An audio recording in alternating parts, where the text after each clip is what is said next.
E agora nós vamos conversar com a economista Mônica Liboli, pesquisadora sênior do Peterson Institute for International Economics e professora da Johns Hopkins. Mônica, boa tarde. Boa tarde, muito boa tarde. Você está em quarentena em Washington? Estou em quarentena em Washington, estou entrando aqui na 5ª semana de quarentena. Números horríveis aí. Aqui no Brasil nós ainda estamos no início dessa curva. Agora, Mônica, você há bastante tempo tem alertado do ponto de vista econômico a necessidade de ações muito mais amplas dos governos para minimizar essa crise que vem se desenhando aí como uma das piores da história em termos de recessão. Ela pode ter até um prazo de duração não muito prolongado, há muita divergência em relação a isso, mas desse segundo trimestre, por exemplo, quando nós tivemos a contabilização dos indicadores, vão ser tombos imensos, não é? Como é que você está vendo todas as estratégias adotadas e, em particular, aqui no Brasil? O quadro é realmente esse, Denise, é um quadro muito complicado, é um quadro inédito, a gente nunca viu o que a gente está vendo, e é um quadro muito descolado do que a gente normalmente está acostumado a ver, né? A gente geralmente está acostumado a ver crises econômicas que vem, tem a onda, tem o pico da crise, e aí depois se adotam as medidas e a crise vai embora. Essa não é uma crise que se comporta dessa maneira, porque ela não é uma crise na origem econômica, ela é uma crise de saúde pública. E, portanto, assim, uma preocupação grande que eu tenho tido e tenho visto em algumas declarações de pessoas enfim, a maneira como as respostas à crise têm sido conduzidas, uma certa falta de compreensão sobre o seguinte: a gente não consegue traçar um cenário econômico minimamente razoável e, a partir desse cenário econômico, desenhar as medidas que são necessárias sem a compreensão da doença, da epidemia, da evolução da epidemia. Então, assim, hoje, quem é economista, quem trabalha com cenários, né, e quem está pensando aí nas medidas de política pública, nos governos ou fora deles, tem que necessariamente ir lá, pegar os artigos científicos, ler o que está saindo em termos de artigos de ponta sobre a epidemia e entender claramente os cenários da epidemia, porque eles é que determinam o quadro econômico. Não há como você desenhar um quadro econômico se você não entende a epidemia em si. Nesse aspecto, eu acho que alguns governos demoraram para entender isso, mas hoje estão entendendo isso um pouco melhor. Então, para falar um pouco aqui dos Estados Unidos, onde eu estou, eu acho que as medidas, de um modo geral, né, quando observo assim, o que está acontecendo no Tesouro, o que está acontecendo no Fed, o que eu percebo é que já há um quadro, um cenário em que os gestores de política econômica estão vendo uma crise longa, de longa duração, não de curta duração, então serão vários meses, e vários meses conturbados, porque nesse meio do caminho a gente pode ter, em alguns momentos, eu acho que a gente ainda está longe disso, tá?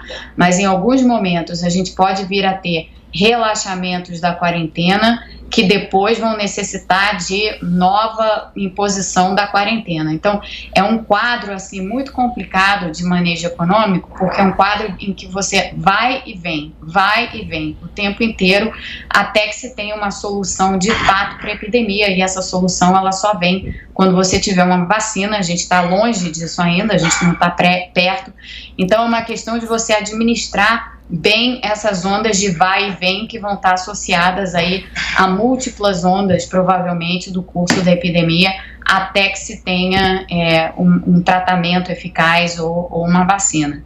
Então, esse é o quadro que está desenhado. Eu acho que tem países que já estão respondendo a esse cenário de vai e vem e de uma não normalização da economia por um bom tempo, e países que estão muito atrasados em reconhecer isso.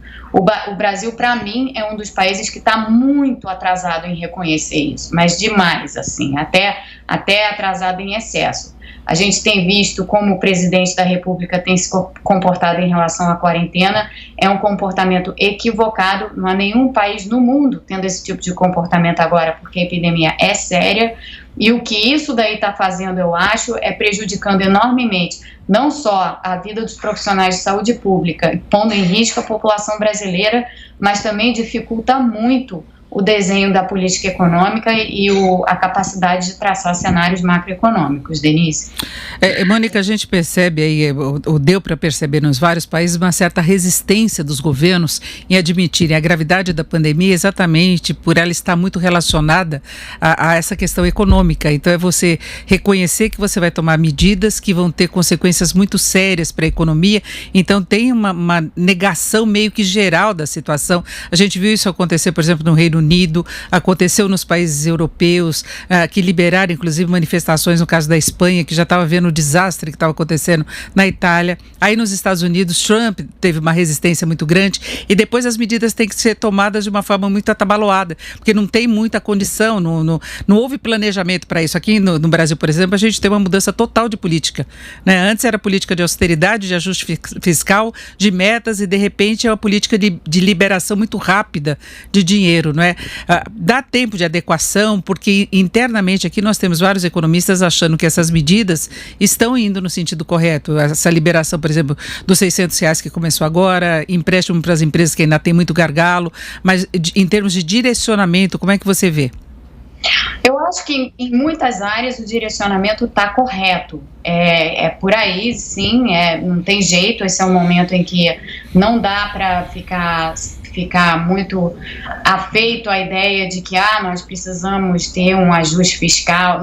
Não tem mais isso no horizonte, né? Então, como você falava, foi um momento de ruptura, e em momentos de ruptura assim abruptas a gente tem que aprender a reordenar o pensamento e colocar o pensamento na frequência em que ele tem que estar. A gente estava numa frequência antes da epidemia, a gente está em outra frequência completamente diferente agora. A frequência de agora exige gastos, exige ousadia, exige capacidade rápida de resposta do governo e exige essa capacidade de utilizar todos os instrumentos disponíveis que a gente tem para enfrentar essa crise. E eu estou vendo o seguinte: em várias frentes isso está sendo feito, o Banco Central está fazendo muita coisa, o Ministério da Economia começou a fazer algumas coisas, o Congresso Nacional está com um protagonismo excepcional, estão fazendo um trabalho excepcional dentro do Congresso Nacional. Aliás, eu destaco o Congresso Nacional como grande protagonista de resposta nessa crise, mas a gente tem instrumentos que não estão sendo utilizados. A gente não está usando, por exemplo, os nossos bancos públicos, em particular o BNDES, que é um instrumento extremamente valioso para que a gente chegue nas empresas e para que a gente possa dar sustentação às empresas. A reação do BNDES tem sido tímida, não por causa do BNDES, que sabe muito bem o seu papel, mas por causa do governo, que não tem deixado o BNDES cumprir o papel que deveria estar cumprindo nessa crise, talvez por temores, né, Denise? A gente conversou tanto sobre isso lá no passado, talvez por temores de que se recaísse em erros semelhantes a erros que a gente cometeu no passado.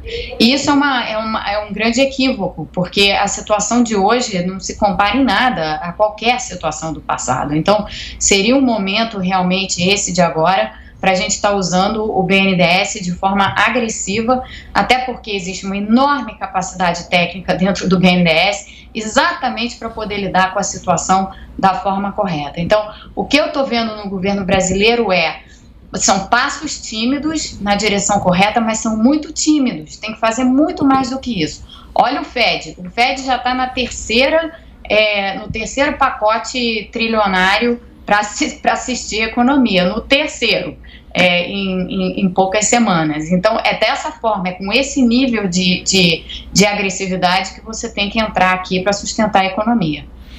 O BNDES ele ficou com um problema de definição ou redefinição do papel, desde aquela utilização que ele teve, especialmente no governo Dilma Rousseff, e a escolha de grupos empresariais, a tal caixa preta. Então ele ficou meio que agindo com um temor de que novamente ele pudesse gerar alguma suspeita em relação ao intervencionismo aí na economia.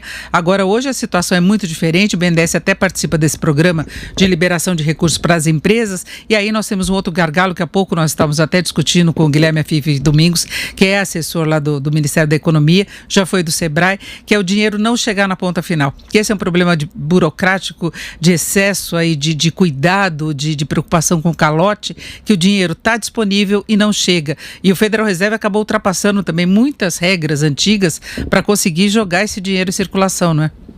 Exatamente. Esse problema de você chegar na ponta, quando você tem uma parada súbita, né, da economia, que foi o que aconteceu agora, e é o que está acontecendo ao redor do mundo, isso é sempre um problema, Então, e principalmente quando você está tentando fazer uma atuação por meio de bancos privados, né? Porque os bancos privados também estão com dificuldades, alguns, tem bancos que estão sofrendo aí consequências de empossamento de liquidez e coisas do gênero, e de todo modo, por meio de bancos, como a gente já viu em experiências passadas, se a gente tentar atuar por meio dessa intermediação dos bancos privados, muitas vezes o dinheiro não vai exatamente, como você disse, chegar na ponta. Nesse aspecto é que eu acho que os bancos públicos são fundamentais, porque eles sabem fazer o dinheiro chegar na ponta. E, aliás, é o papel deles fazer o dinheiro chegar na ponta, né? Eles não têm o mesmo tipo de preocupação que têm os bancos privados. São bancos de natureza completamente diferente. Por isso, eu acho que, nesse caso aqui, a gente está deixando de utilizar instrumentos valiosíssimos no combate à crise. Eu destaquei o BNDES, a Caixa está fazendo muita coisa, a Caixa realmente está tendo um papel muito ativo e a gente poderia estar tendo o mesmo tipo de papel ativo por parte do BNDES e também por parte do Banco do Brasil, mas eu acho que o BNDES é uma chave fundamental aqui para destravar muita coisa, para tentar auxiliar muita coisa. A Caixa está à frente agora da liberação desses R$600 de ajuda aos autônomos, de modo geral, e algumas outras categorias. Agora, Mônica, para nós encerrarmos, nós temos um diferencial de tamanho da economia e de condição da economia, que é uma coisa que sempre é colocada, né, que aí nos Estados Unidos a economia estava numa fase de crescimento, tinha algumas ressalvas, mas uma situação de pleno emprego. Aqui no Brasil, o foco do governo era tentar reequilibrar as finanças, recuperar a capacidade de gerar superávit. Era um ponto aí imprescindível até para se ter um crescimento mais duradouro. O fôlego do próprio governo, da própria estrutura pública aqui no Brasil, não é menor para uma ação mais eficaz numa situação de crise? Comparado aos Estados Unidos, sem dúvida alguma, até porque como os Estados Unidos são o emissor internacional, o emissor da moeda internacional, né, o dólar, o que acaba acontecendo nesses momentos de crise é que os investidores saem de ativos de risco e procuram o quê? Ativos em dólar, né? Então, o custo, inclusive, da dívida para o Tesouro Americano cai nessas circunstâncias, né? Então, abre um espaço, inclusive, maior para que o governo americano tenha a capacidade de emitir dívida para financiar os gastos que tem que fazer, porque os Estados Unidos são o emissor da moeda de reserva internacional. Isso faz uma enorme diferença. Nós, no Brasil, não temos esse privilégio, aliás, nenhum outro país tem o mesmo privilégio que os Estados Unidos têm nesse aspecto, e para além disso, é como você dizia, a gente já entrou nessa crise numa posição frágil em termos de crescimento, em termos de taxa de desemprego e também em termos fiscais. Então, a gente tem que fazer o que tem que ser feito. Acho que nesse momento a gente não tem como ficar pensando muito se deve ou não deve. Eu acho que o pensamento tem que ser deve, vamos fazer, mas sempre olhando um pouco à frente, pensando, depois a gente vai ter que fazer um esforço de arrumação muito grande, né? Vai ser um esforço de arrumação muito grande. Não necessariamente de imediato na saída da crise, porque eu acho que, de novo, é uma crise longa, então a gente vai ter que sustentar isso que a gente vai viver por muito tempo, mas depois vai ter que se fazer uma grande arrumação. Mas a arrumação vem depois, Denise. Eu acho que a arrumação é uma conversa para depois. A conversa para agora tem que ser resposta na medida do possível. Não é equivalente à resposta americana, mas é uma resposta suficiente para segurar a economia brasileira. Perfeito, nós conversamos direto de Washington com a Mônica Ariboli, que é economista, pesquisadora sênior do Peterson Institute e também professora da Johns Hopkins. Mônica, muito obrigada, uma boa tarde para você aí em Washington, né? E boa quarentena para todos nós e saímos logo dessa crise, né? Logo não vai ser, mas que saímos o menos machucados possível. Muitos de nós saímos dela com saúde, que é o que é importante, né? Exatamente, uma boa tarde para você. Boa tarde.